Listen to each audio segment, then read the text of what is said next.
Let us look at this allegation of genocide against Christians in Nigeria, of course, coming from a senator in the United States of America, talking about Senator Ted Cruz. As we have it, there's a bill already in American Senate seeking to designate Nigeria as a country of particular concern. But I will bring you up to speed with a fact-finding mission of an American mayor who was led by Reno Omokri.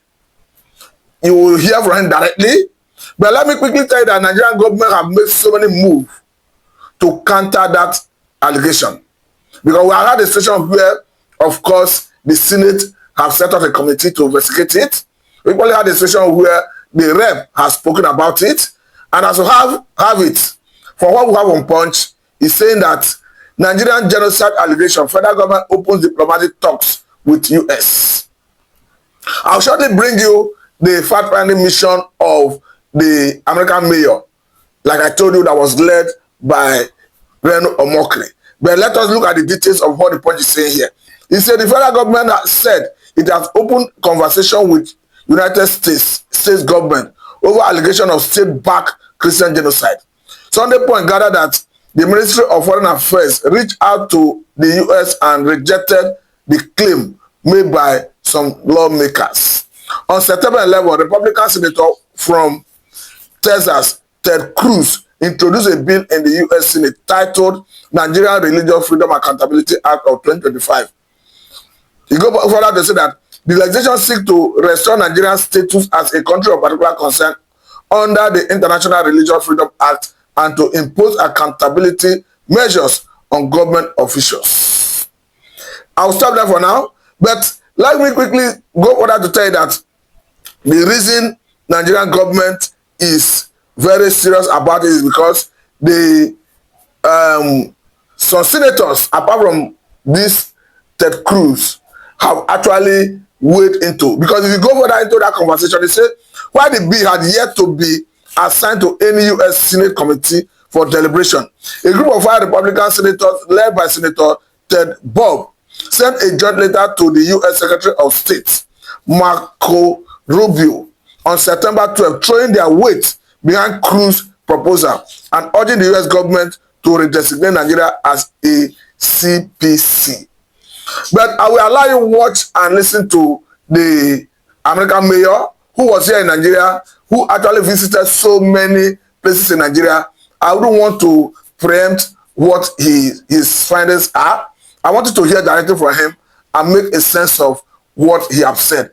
Of course, as Nigerians, you should be able to do a personal self-appraisal to examine whether the information findings coming from this U.S. mayor is correct or not. But listen to him directly as we come back to further this conversation.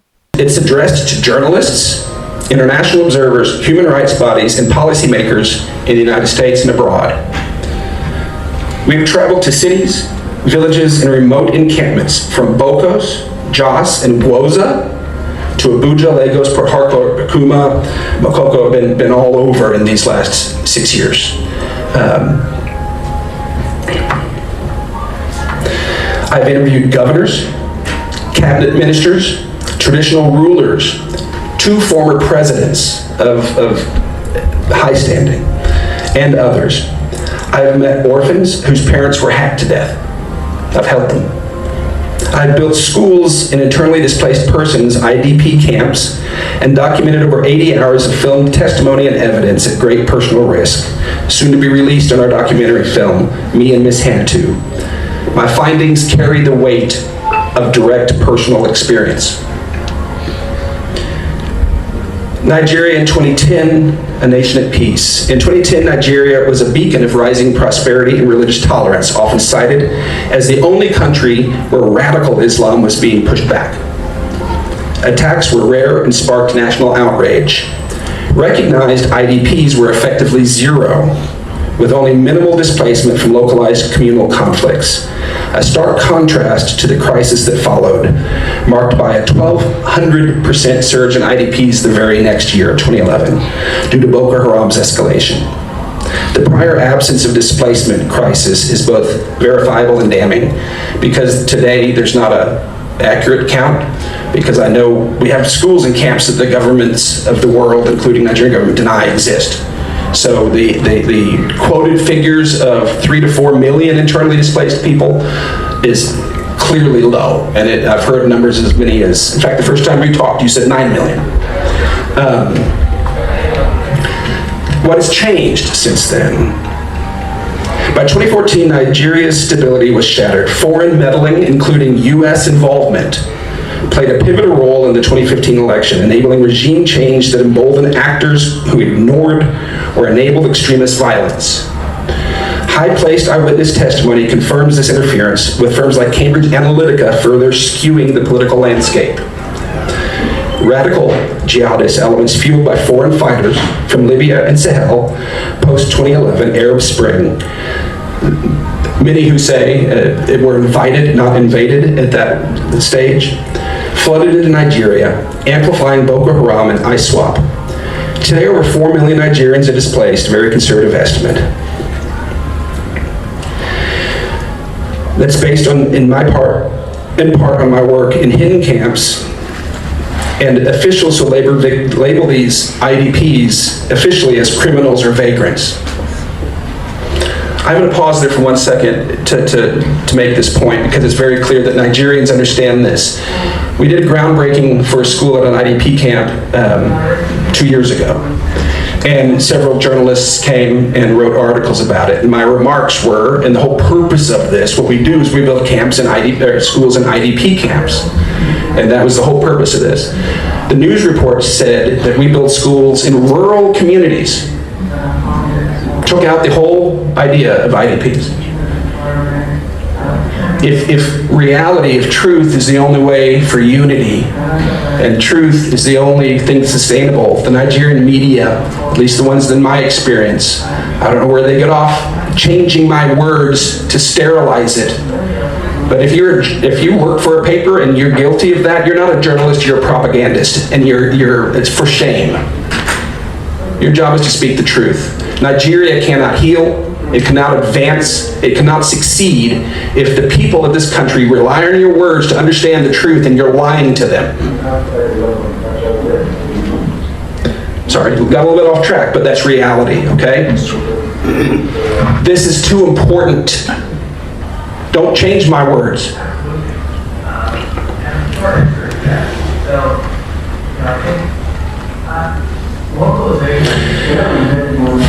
The vast majority of the IDPs are Christians, driven from their homes by deliberate political engineering and radical conquest, while mostly Muslim IDP camps do exist. One of our schools serves an entirely Muslim population, several hundred children. Our team's fieldwork. Since 2019, our team has conducted relentless frontline research at great personal risk. We've interviewed survivors across multiple states. We've operated schools in 2 IDP camps for both Christians and Muslims, with a 3rd under construction, with a present total of 550 students. We provide free, high-quality education, and we get to hear their stories and their parents' stories. Firsthand, eyewitnesses. We filmed camps the UN and Nigerian government deny exist. I can take you to them. We recorded numerous IDP testimonials. We have, in fact, a YouTube channel, My Voice Matters, with first-hand eyewitness testimonials. In late 2024, my team visited and filmed in Ngoshe, in Gwoza, LGA, Borno State, a once thriving Christian farming community, now a post-apocalyptic wasteland. Recent 2025 attacks confirm ongoing devastation, with surviving Christians combined to militarized zones where leaving risks abduction or execution. Another aside, I wasn't, of course, able to go there, but the team that did connected with a small group there that have a small church that's in the protected zone. And it was not long afterwards we got sent roundabout a Boko Haram video with members of this church having their heads cut off with dull axes. Okay? Those were our friends.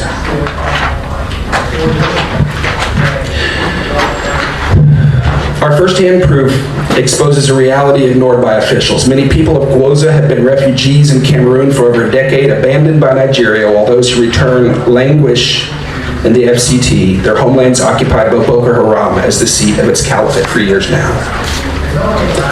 Consistent pattern of destruction. Across regions and years, we've documented a chilling pattern. Churches destroyed. In Gwoza, when they came in, and in Goshe, all 6 churches were burned, no mosques were burned. Christian homes torched, jihadists resettled and captured lands. Authorities deny or excuse the attacks. While some Muslims resisting extremism are targeted, absolutely. The peaceful Muslims are targeted. The overwhelming evidence, thousands of churches raised, obviously selective violence, leads some to claim this is a faith-based genocide against Christians and those rejecting radical Islam. That's what some claim. What drives this violence? This has come from the highest level and the deepest research. And there's 3 primary drivers. It's not chaos, but it's calculated. One, radical, I think we all would refute and repudiate, but radical Islamic conquest.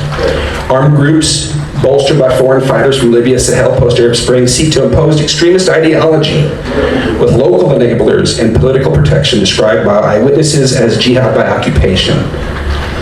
Blood mineral extraction. A former president is the one that pointed me in this direction. Nigeria, according to the government's estimates, which in my humble opinion are probably way low, Nigeria loses $9 billion annually to illicit mining of gold, tin, and lithium. Oftentimes these communities that are wiped out, you go back not long after and there's mounds of dirt from strip mining. $9 billion a year. And again, the government's estimates, with a significant portion estimated to be 10% funding violence and corruption. That's $900 million a year, at least, that's funding the violence and corruption that does this. That needs to be investigated. Heavy machinery and foreign buyers appear days after displacements, exploiting lands of the displaced. Politically realignment, war in some cases, and again, let me say this, I'm not pointing fingers, I'm not saying just because an official here does it that it's an indictment of the entire government. But war often masquerades as politics. Local government areas overrun, electoral districts redrawn by force, militants resettled, and each given 4 abducted wives to skew demographics, dismantling communities deemed inconvenient. This is fully documented. It shouldn't be debated. I'm just going to go where the facts led me. There's a euphemism of farmer-herder clashes. Yes, those have happened for generations. The term farmer-herder clashes is, in many instances today, is cynical doublespeak, weaponizing historical land disputes to mask jihadist conquest. For centuries, herders and farmers coexisted with very rarely lethal disputes. Now, villages are systematically razed, churches leveled, and tens of thousands are dead. This is a systematic terror and not grazing conflicts. A lie akin to calling Bosnia's ethnic cleansing a neighborhood spat. These targeted deadly attacks are the same whether labeled herders, bandits, or insurgents. The puppets may change, but the same forces pull the strings. A jihadi by any other name is just as deadly. Mincing words over labels appears to be intentional obfuscation. Now, at what level the people just say, that's what I was told, that's what was reported, and honest people can repeat things that are not true. Again, not indicting anybody, but in many of these instances, I would, if you're told it's a farmer-herder clash, I would compel you to dig deeper. While global attention often focuses on Boko Haram and ISWAP, the majority of killings and displacements across the Middle Belt are in fact carried out by radical Islamist Fulani ethnic militia. Numerous field reports, satellite imagery, survivor testimonies confirm that these militant groups, often operating under political protection and mislabeled as herders, are responsible for the most widespread, systematic, and sustained attacks on Christian farming communities. Their campaigns extend well beyond traditional grazing disputes. encompassing organized massacres, forced displacement, and the strategic occupation of conquered lands. Today, these militias represent the single most lethal terrorist threat in Nigeria's internal stability, surpassing Boko Haram and ISWAP combined and reach frequency and civilian death toll.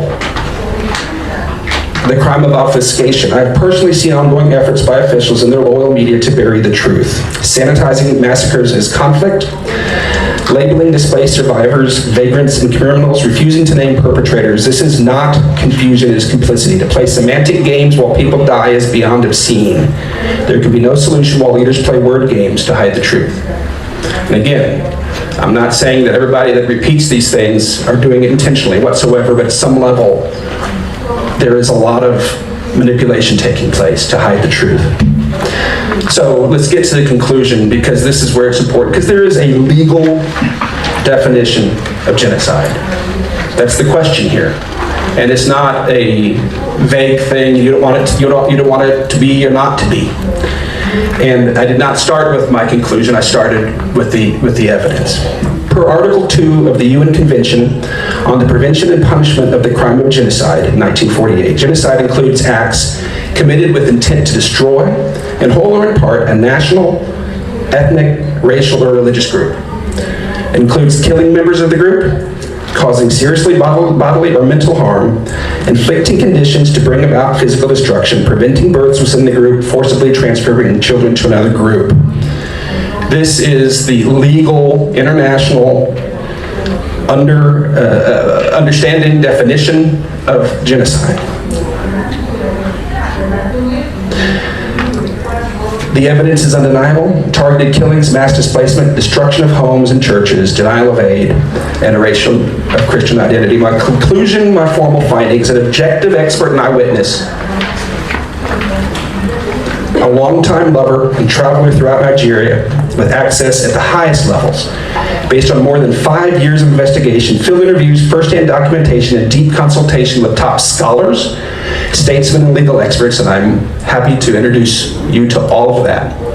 And this document has more than 15 citations. I declare this without any shadow of a doubt. The campaign of violence and displacement in northern and middle belt Nigeria does indeed constitute a calculated, current, and long-running genocide against Christian communities and other religious minorities without any reasonable doubt. To continue to deny this is to be complicit with these atrocities. I say this not in anger, but in truth and grief. My stated assignment from my host was to speak the truth, and I have done that to the best of my ability. I believe Nigeria has a bright future. I believe in Christian-Muslim harmony. I believe good people of every tribe and faith and party must stand against this evil, but first we must name it. Here I stand. I can do no other. So help me God. So I will listen to him. What do you make of his findings? Could there be any doubts? Because for me, hence he personally visited those areas. I want to say that I salute his courage in speaking the truth. Because I understand, I think going forward, his position will help to shape the decision of government in addressing the challenges as they come. Because I understand that there have been so many allegations in the past. Of course, we had a situation where a Catholic priest from Nigeria, talking about Reverend Wilfred, went to the United States of America to meet with American Congress. And in that conversation, he talked about the sufferings of Christians in Nigeria, particularly from the northern part of the country, in the hands of insurgents, in the hands of bandits, and all of that.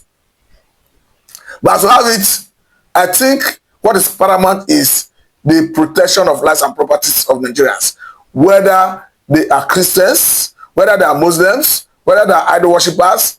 Everybody deserves to be protected by the government. I think that is certain.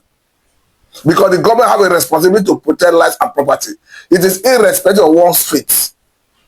Everybody deserves to be protected. And it is a responsibility as incumbent of government that the government must do. But I must say very big thank you for Chinese settler with Mr. Matthew.